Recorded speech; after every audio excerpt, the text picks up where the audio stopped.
Pode ir lá? Então, gente, boa noite a todo mundo. Meu nome é Samuel, sou especializado no segundo ano daqui da Fundação Milton Rocha e hoje vou apresentar um artigo também concordando com o tema da Sara sobre glaucoma cortisônico. Bom, então esse artigo ele visava monitorar a PIO em pacientes que tinham edema macular diabético que foram tratados com dexametasona intravítrea, né? O famoso Ozurdex, num estudo de 3 anos. Então ele começa introduzindo um artigo dizendo que o edema macular diabético é a causa mais comum de perda de visão na doença de retinopatia diabética e que a fisiopatologia, dentre outros fatores, ocorre quebra da barreira hemato-retiniana nesse edema com produção de inúmeros fatores pró-inflamatórios, inclusive a produção de VEGF.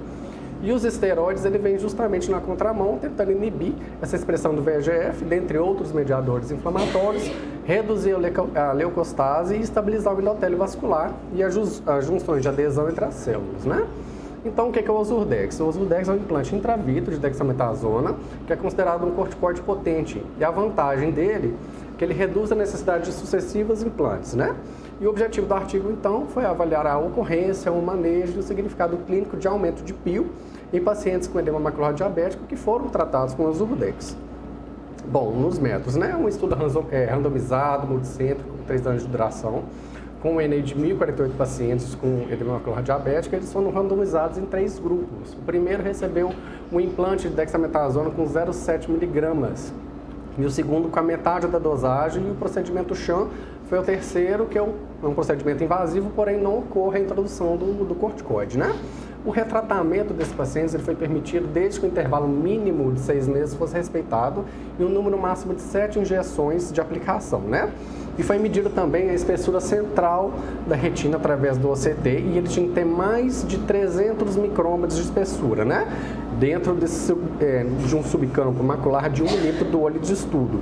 E a melhor acuidade visual corrigida estava entre 38 e 68, porém da tabela padronizada, né, do estudo ETDRS, que é um estudo para avaliar a acuidade visual dos pacientes que têm retinopatia diabética. Bom, e nos resultados, o que ele constatou?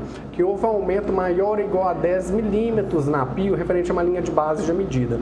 E no primeiro grupo com maior dose de corticoide foi de 27,7%, já no grupo que recebeu metade da dose de corticoide com 24,8% e no grupo sham apenas de 3,7%.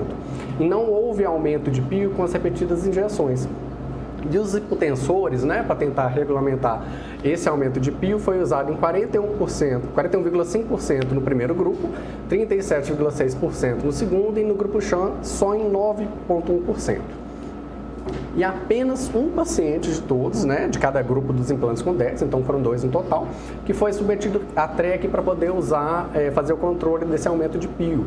E entre os pacientes que foram tratados com apenas o implante de dexametasona com 0,7 mg, aqueles que tiveram um aumento maior de 10 milímetros na PIO, eles alcançaram um valor maior de melhora de acuidade visual e, consequentemente, também uma maior diminuição da redução daquele edema macular diabético.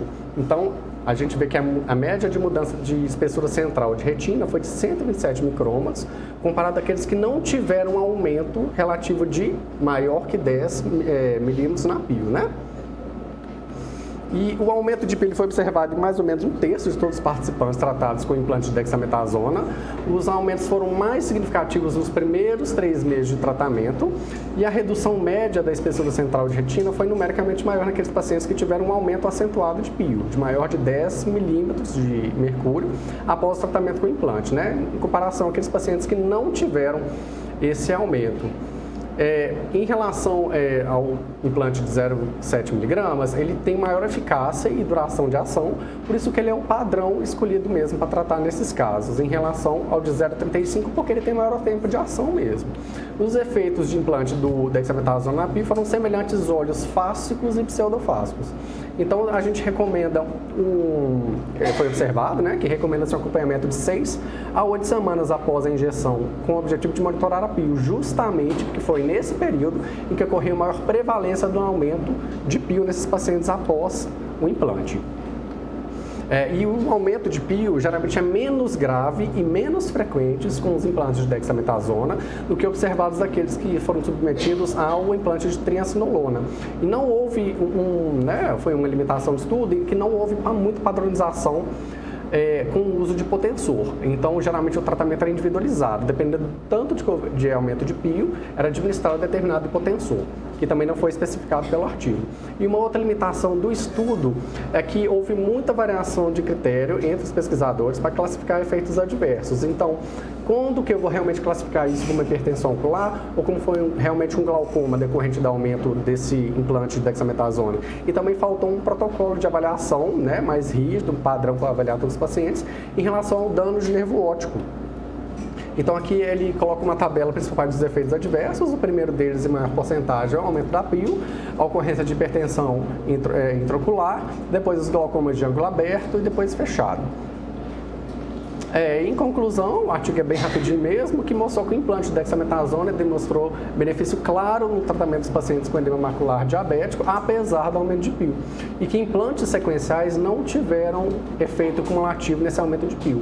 Então, é um procedimento seguro e evita complicações de vários implantes subsequentes. E é isso.